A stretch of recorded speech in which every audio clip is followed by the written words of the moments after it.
Kerala super star Mohan Lal గారికి మళ్ళీ కొత్త వివాదాలలో చిక్కుకున్నారు. ఏనుగుదంతాల కేసులో 2012లో కేసు నమోదయ్యింది.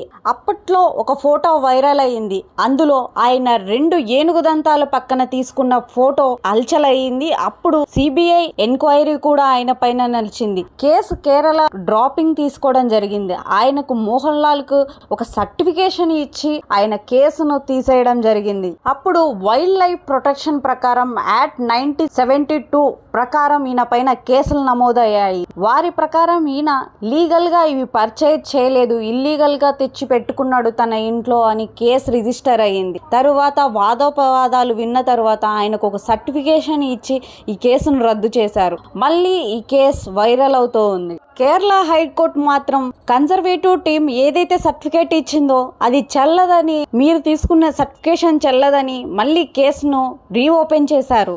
Ivory trade are related legal providing in India వాళ్ళు మళ్ళీ ఈ కేసును టేకప్ చేయడం జరిగింది. ఎందుకంటే వాళ్ళు ఇచ్చిన సర్టిఫికేషన్ ఏదైతే ఉందో అది పబ్లిష్ చేయలేదు, ఓన్లీ మోహన్ లాల్ కు మాత్రమే ఇవ్వడం జరిగింది. ప్రిన్సిపల్ చీఫ్ కన్జర్వేటివ్ వాళ్ళు ఇచ్చిన సర్టిఫికేట్ చెల్లదని కేరళ హైకోర్టు కరాఖండిగా చెప్పేసింది. దీనిపైన ఫర్దర్ గా ఎలా తీసుకుంటారు, ఏనుగు దంతాలని హ్యాండ్ క్రాఫ్ట్స్ ఏవైతే వాళ్ళ ఇంట్లో ఉన్నాయో మోహన్ లాల్ గారి వాళ్ళ ఇంట్లో అవి స్టేట్ గవర్నమెంట్ కు చెందుతాయని క్లియర్ కట్ స్టేట్మెంట్ ఇవ్వడం జరిగింది. దీంట్లో మనం ఒకటి అర్థం చేసుకోవచ్చు, ఒక సిటిజన్ కైనా, ఒక పొలిటీషియన్ కైనా, ఒక యాక్టర్స్ కైనా అందరికీ కూడా ఒకేలా వర్తిస్తుంది. Please do subscribe my channel. ధన్యవాదాలు.